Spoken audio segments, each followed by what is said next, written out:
Yeah, if you could just give us some color about using the transaction multiples and how do you account for the control premium that are embedded in the transaction multiples, and also when you are using the strategic transaction multiples, they will have some component of synergy Yeah. in them.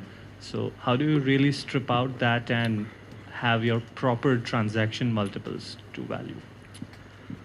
That's a really good question I don't have a really short answer for. Look, I think that, so 2 years ago, Duff and Phelps was a public company. And we were taken private by a number of private equity investors. And the transaction was structured such that no single investor had more than a 30% interest in the company, or 32% interest in the company, or something like that.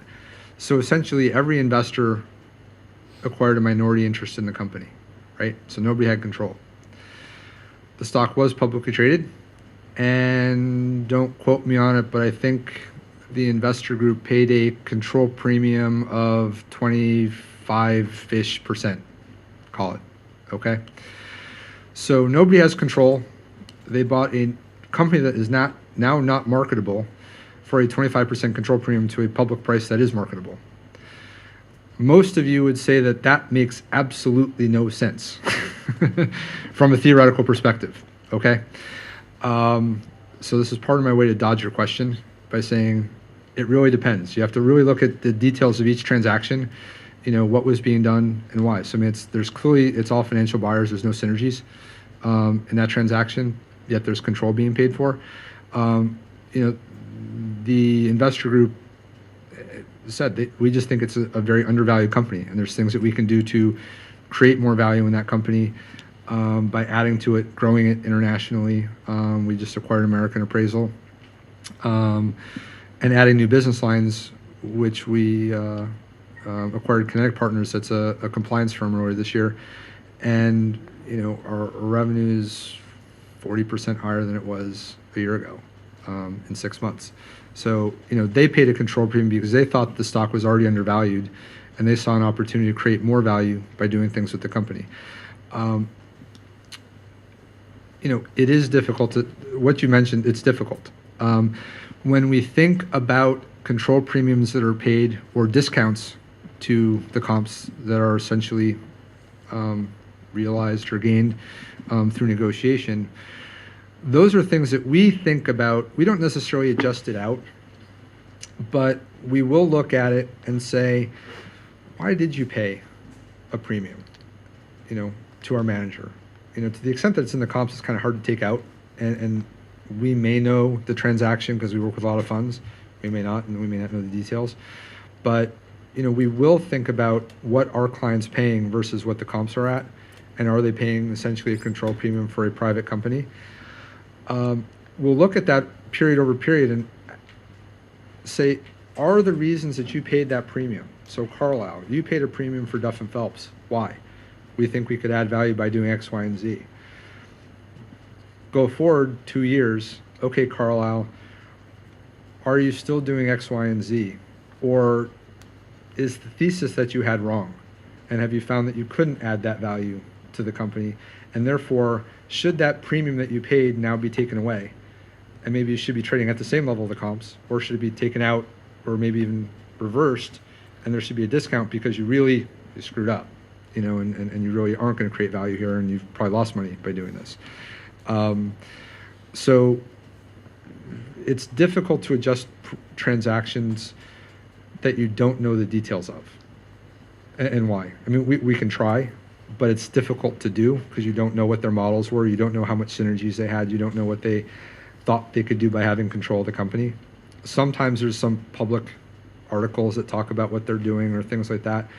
Sometimes you may get some transparency secondhand, from in Bloomberg or something like that. Bloomberg's private equity section is actually pretty good. There's an awful lot of data that they scrape on funds, all their portfolio companies and news, and I mean it's a pretty good thing. Now that said, if you look at Duff and Phelps under Carlisle, half the data is wrong about us, but the fact is they're actually scraping an awful lot of data from public documents that are out there. And sometimes you can get some insights that may be useful to do that for private transactions.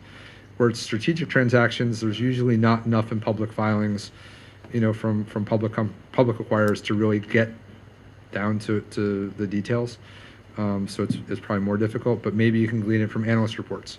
That maybe the analysts from their calls with management on a quarterly basis have shed some insight into what they think and the synergies are and whether you need to back that out. But again, I think it's case by case. Okay. So, yeah. Chris, yeah. Chris, a lot of people would take a decision based on the valuation you guys come with. It could be in a PE space or something. What happens if it becomes completely blatantly wrong, right? Because it's based on a lot of assumptions. Assumptions are completely, it's whims and fancies of people who work on the model. Yeah. What happens if you're blatantly wrong and say, you just screwed it up? How does it work in the market? Look, in the private equity or venture or hedge fund space, the good news is that generally if you're wrong, the world doesn't end. And look, you can be wrong up. And look, if you're wrong up, usually you find out because, look, we've had valuations of look, I'd say most funds are typically more conservative or prudent than aggressive, in marking their books of private investments. And so typically if even, I met with a fund yesterday, I think. They said, look, every investment we've exited in the past 2 years, we've marked up because just their process, and we don't work with them, but their process was just such that they've always been very conservative. So they've essentially been wrong on every interim valuation. So they've had big write-ups in every investment that they've sold. Did the world end? No. Are they potentially going to have issues when they, go to raise a new fund?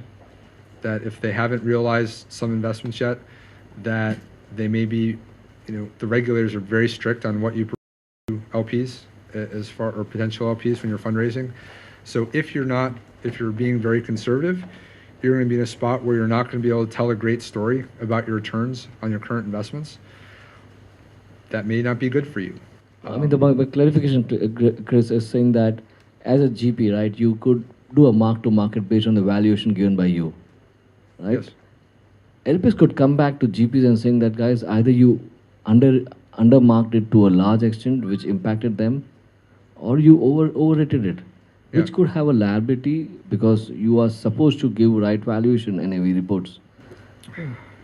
That's the question I'm trying to. Look, we do thousands every quarter, and we've been doing it for 10 years. So do the math; it's a lot of valuations. I guarantee some have been wrong. Some have been off by more than we probably like.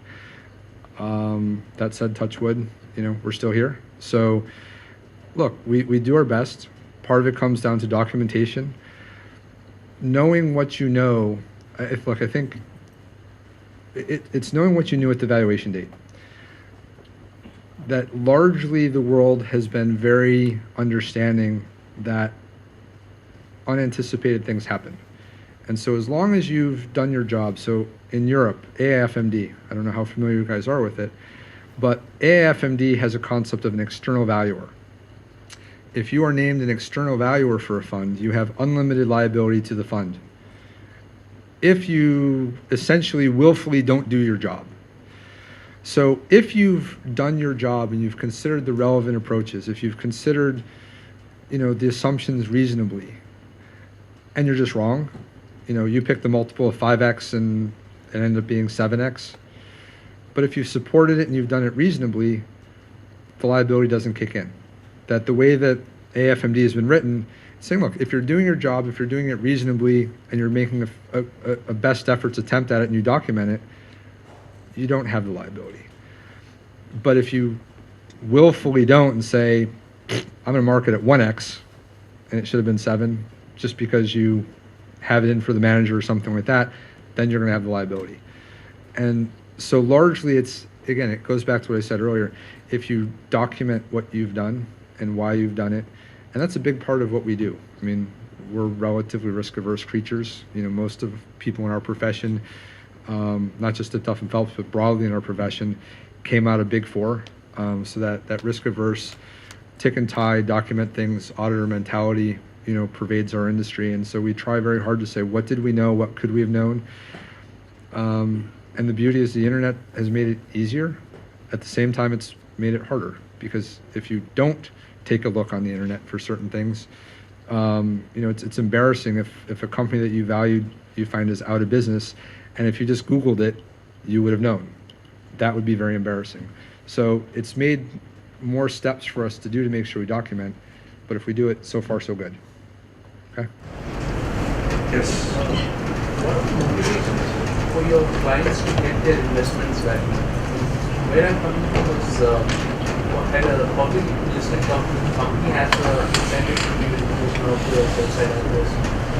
The buy-side fund has an incentive to sort of look at the sell-side analyst view.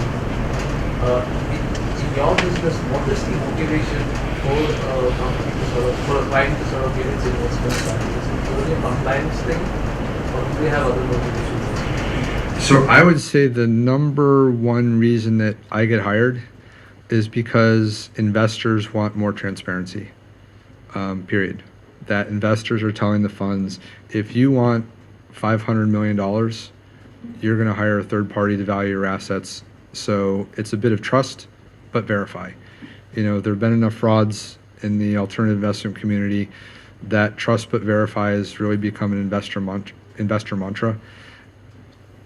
And that's really it. Now, I would say increasing regulation, is helping.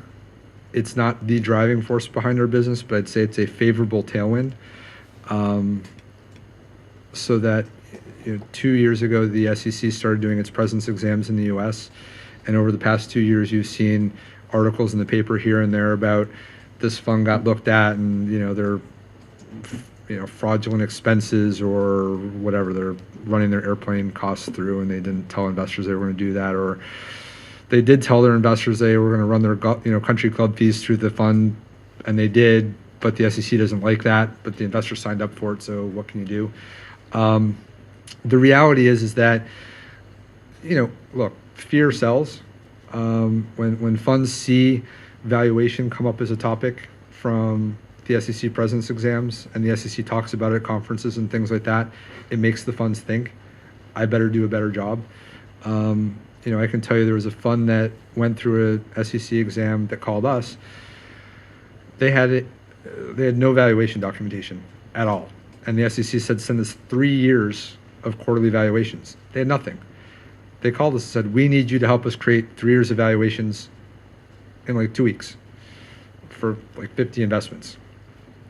Like, you do realize that I have no idea what you use to do this.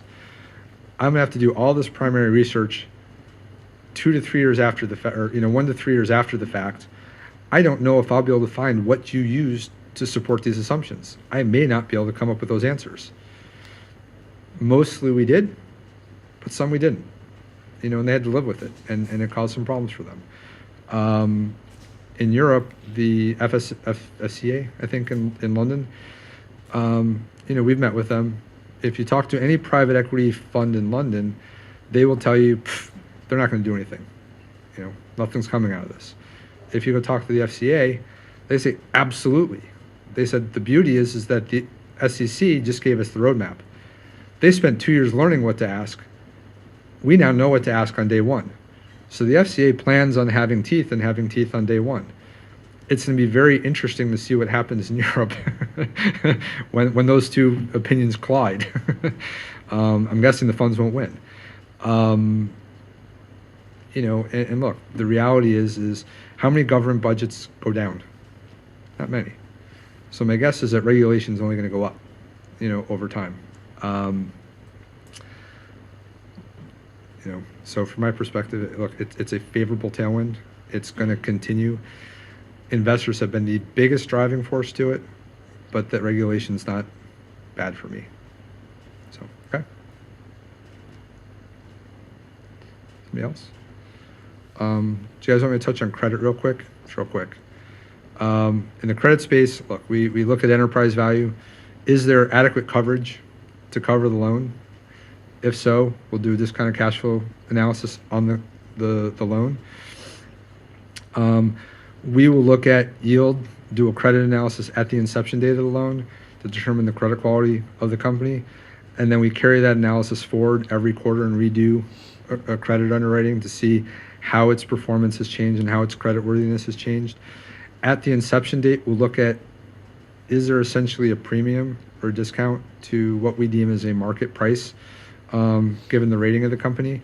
We will calibrate our model to that premium or discount, much like I mentioned we would do on the equity side. Is the reason for that discount still there or not? To come up with a new, based on current rates, should we add a premium or take a discount from current rates to determine a rate to discount the cash flows at? So, not rocket science, but a very similar process to equity.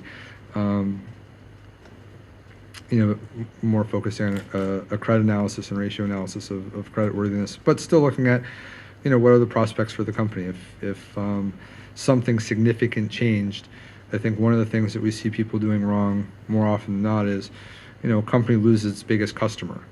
They don't adjust profitability for the loss of a large customer, and therefore they've essentially,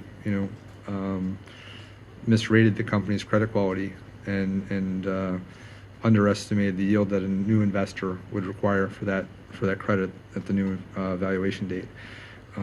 Things like that are probably the most common mistakes that we see people make, but otherwise it's a little bit more straightforward. Any other questions? Yeah, so everything that we do is it's typically unrated. There are occasions that we will see a company, or we'll be looking at a credit that the credit is unrated, but the company may have something senior that is rated and or traded. And look, the beauty is that makes our life easier because it gives you a benchmark that, okay, if this one's publicly traded and it's senior, this one's yield should be higher if it's private and not traded. So we look at, over 1,000, private loans per quarter. We typically will start with, say, a syndicated loan index or syndicated loan data and adjust it for duration, because these are typically shorter in term. Typically most of the things that we look at are 2 to 3 years, and they're also less liquid.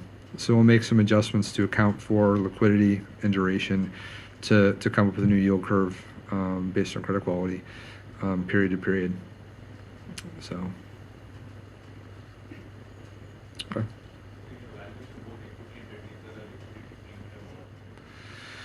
Yeah, so if you look at the fair value rules, technically there's no actual language around premiums for liquidity or marketability at all, or discounts for it.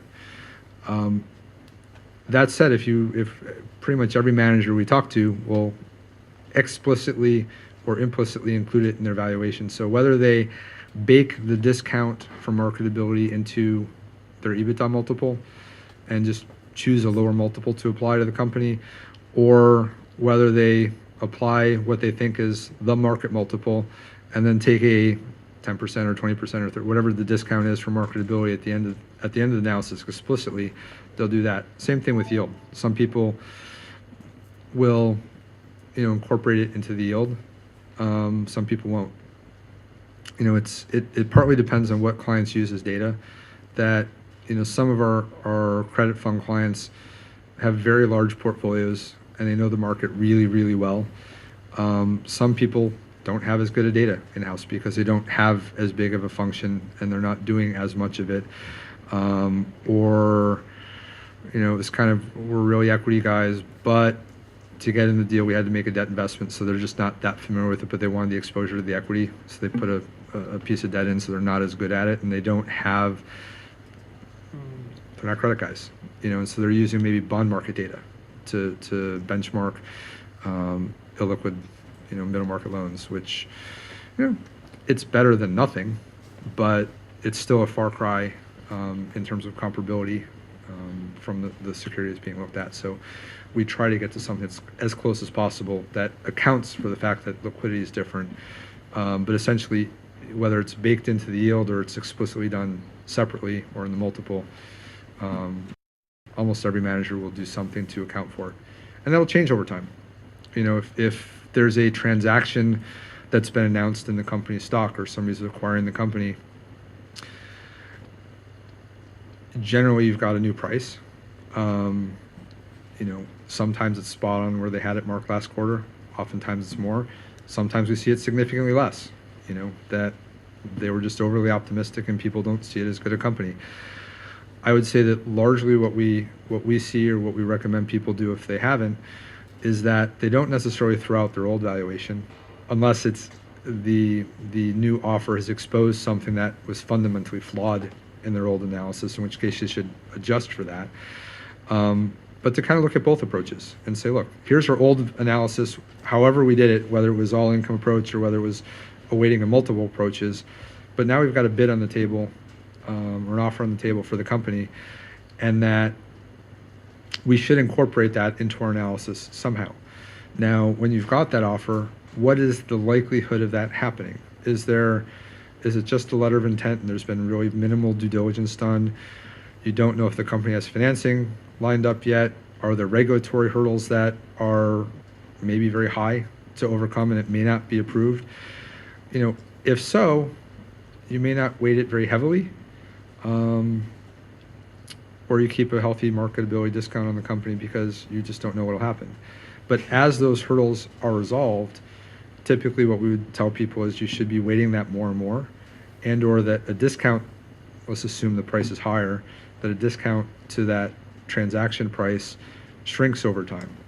That said, I would never, I won't say never, but I generally would say that it's fair to think that people will hold some level of discount to a transaction price all the way up until the day before the transaction, because transactions don't close. And so there's always some risk of that happening, but it'll vary. But generally, as you get closer to transaction, that any discount should be going down. So, yes.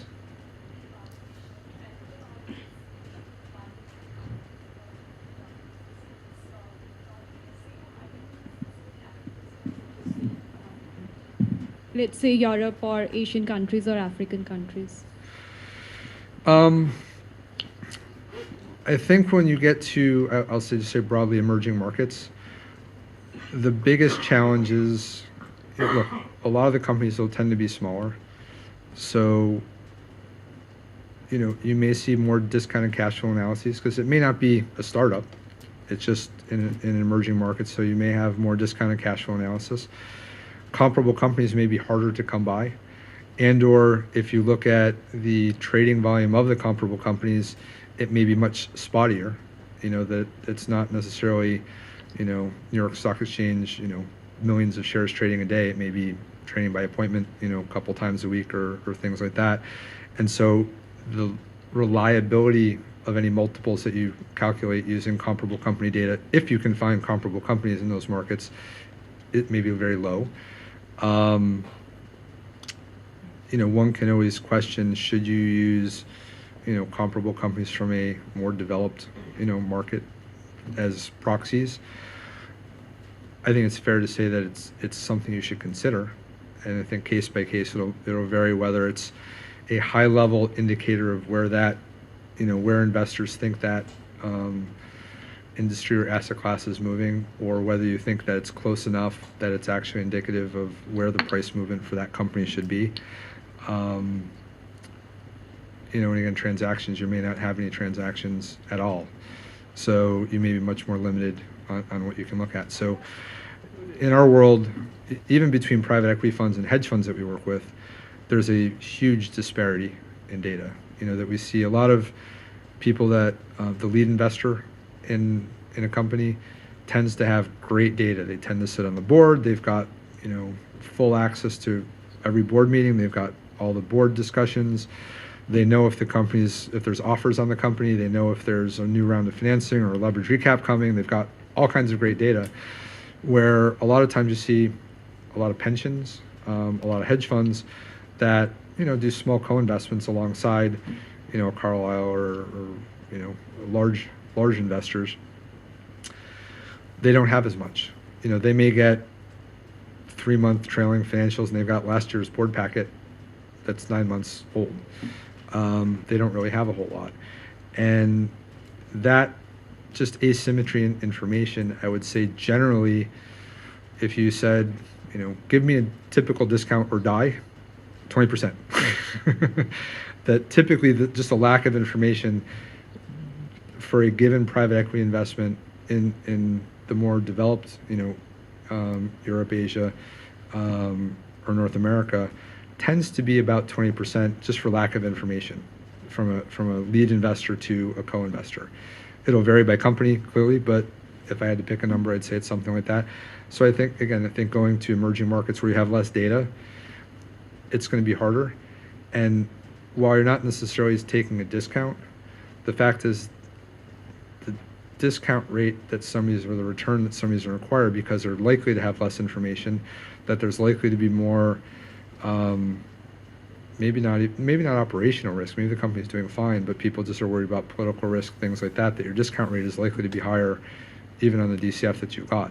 But different investors, again, if you have a local investor and you think that your typical market participant investor is going to be a local guy, they may be very comfortable with it, and their return requirements may not be very different. But if you start looking at institutional investors or global investors moving into new markets, you know, I'd say they tend to be more opportunistic. As some of the first people in, they may get better deals than otherwise from require a higher return and therefore pay a lower price. Is that helpful? Are